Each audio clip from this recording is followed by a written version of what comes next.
Who really built the pyramids? The DNA of ancient Egyptians is finally answering that question, and it rewrites everything popular culture told you to believe. In 2017, a research team led by Johannes Krauss at the Max Planck Institute for the Science of Human History published a study in the journal Nature Communications. Geneticists analyzed mummified remains from Abu Sir el-Malek, an ancient cemetery located in Middle Egypt. By applying rigorous laboratory protocols to prevent modern contamination, the team successfully reconstructed 90 complete mitochondrial genomes and gathered genome-wide nuclear data from 3 mummies. These biological samples spanned roughly 1,300 years of history, dating from the New Kingdom around 1400 BCE through the Ptolemaic period and ending in the Roman era near 400 CE. This timeline allowed researchers to analyze the genetic makeup of the region across eras of major political transition. The findings revealed that these ancient individuals shared their closest genetic affinities with ancient Near Eastern, Levantine, and Anatolian populations. To evaluate this evidence, it helps to define ancient DNA simply as genetic material recovered from long-dead organisms. Because Egypt's hot, humid burial environments rapidly break down these delicate molecules, retrieving authentic data requires analyzing microscopic bone fragments under sterile cleanroom conditions. While this study provided the first reliable genomic baseline for the Nile Valley, it carries a clear limitation in scope. Abu Sir el-Malek lies in Middle Egypt, not Giza, and the mummified individuals lived more than 1,000 years after the Old Kingdom. This post-pyramid dataset cannot, on its own, identify the workers who built the pyramids. Instead, it provides the essential genetic background of the ancient region, pointing to a population deeply rooted in the Eastern Mediterranean world. On the Giza plateau itself, the physical remnants of the workforce provide direct evidence of who these people were. In the early 1990s, excavations led by Zahi Hawass uncovered Hayt el Ghurab, a massive, planned settlement situated near the pyramids. Rather than a temporary camp for slaves, researchers found a highly organized town complete with bakeries, breweries, and communal dining halls. Animal remains from the site indicate a state-supported diet rich in cattle and sheep, capable of feeding an estimated workforce of 10,000 to 20,000 people. The skeletons of the workers themselves tell an even more detailed story. Anthropologist Aza Sari el-Din examined remains from the adjacent cemetery and found clear signs of occupational stress, where on the spines, knees, and shoulders matches the heavy lifting and hauling required to move multi-ton stone blocks. Yet, these bones also reveal high-quality medical care. Many skeletons show perfectly healed fractures, and several contain successful surgical amputations with advanced bone remodeling, proving that injured workers survived for years after their operations. These individuals were not worked to death and discarded. They were buried in dedicated, honorable tombs near the pyramids, constructed of mud brick and stone. The proximity of these graves to the royal monuments suggests a level of social value and respect completely incompatible with the historical myth of an enslaved, foreign labor force. Instead, the archaeology reveals a highly skilled, cared-for domestic workforce, central to the fabric of Old Kingdom society. Analyzing the genomes of these Nile Valley populations reveals a distinct genetic profile. During the peak of pyramid construction, around 2560 BCE, the local Egyptian population possessed roughly 6 to 15% sub-Saharan African ancestry. The vast majority of their genetic signature shows a strong, ancient connection to the Near East.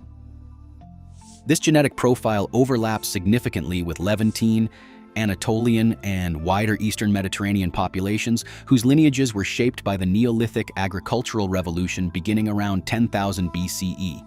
Because of these prehistoric migrations, the Old Kingdom builders carried stronger genetic ties to Near Eastern groups than the Egyptian populations of later historical eras. This biological reality dismantles simplistic Afrocentric and Eurocentric caricatures that force the builders into modern racial categories. The science does not support these extremes.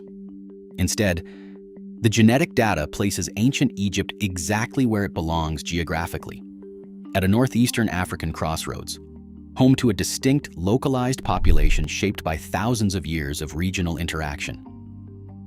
Radiocarbon dating of organic material embedded within the monuments, including short-lived plant remains, wood, and charcoal, places pyramid construction firmly within a window from 2613 to 2494 BC. This scientific timeline aligns with Egypt's fourth dynasty, leaving no anomalous older dates to support theories of a pre-Ice Age construction horizon. This physical timeline is supported by a direct administrative paper trail. In 2013, archaeologist Pierre Tallet discovered the oldest known papyrus archive at the ancient Red Sea harbor of Wadi el Jarf. Among these documents was the logbook of Inspector Mirror, an official overseeing a crew of laborers during the late reign of Pharaoh Khufu. Mirror's diary details the daily transport of fine Tura limestone, describing how his team loaded massive casing stones onto river barges and moved them to the Giza construction site through a purpose-built canal system. The logs document a structured labor system. Workers were divided into rotating gangs, receiving scheduled rations of bread, beer, and meat. The practical feasibility of these ancient transport methods was tested in 1997, when archaeologist Mark Lehner led a field experiment. His team showed that a crew of just 20 workers could pull a 2.5-ton stone block across sand using a wooden sledge lubricated with water to reduce friction. When scaled across the 23-year reign of Khufu, these physical tests prove that the construction of the Great Pyramid required no lost technology, only organized human labor and coordinated state planning. A 2021 population genetics study traced this ancestral lineage into the present, comparing modern Egyptian genomes directly with ancient samples. The analysis identified strong genetic continuity stretching across millennia, even though the populations are not identical. Modern Egyptians carry approximately 17% more sub-Saharan African ancestry than the ancient comparison group. Rather than a total population replacement, geneticists attribute this change to gradual layers of migration and trade that expanded after the Roman period, including trans-Saharan commerce. Because of these later historical movements, modern physical appearances cannot be used as a reliable shortcut to reconstruct the identity of the pyramid builders. Instead, the genetic data documents a modern population still firmly rooted in its ancient past, shaped but not replaced by the passage of time. Alternative claims suggest that an advanced pre-Ice Age civilization engineered the pyramids using lost technology. When treated as a testable scientific hypothesis, this idea collapses under the weight of the physical record.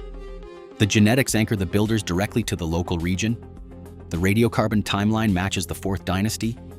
The skeletons show real workers receiving state-provided medical care, and the diary of Inspector Mirror documents the daily transport of Tura limestone. Practical tests also show that simple wooden sledges and wet sand move these stones without complex machinery. These independent scientific methods converge on a single historical explanation. When you follow the gene, you find the people, and when you find the people, the history speaks a language far more interesting than any alternative invented to replace it. Ancient DNA, archaeological excavations, skeletal remains, and administrative records converge to form a single, coherent picture. The people who built the pyramids were a local Egyptian population, genetically tied to northeastern Africa and the Near East. They operated under a sophisticated state administration, sustained by systematic medical care and organized logistics. This reality offers a history far more human and impressive than any alternative myth. The Giza monuments stand as the ultimate result of human coordination, engineering skill, and state organization. The science reveals the true builders, returning the triumph of the pyramids to the people of the Nile. When we follow the genetic data, we find the people themselves. Their real history speaks a language far more compelling than any myth invented to replace it. The monument is no longer a mystery, but a mirror. Share your perspective in the comments.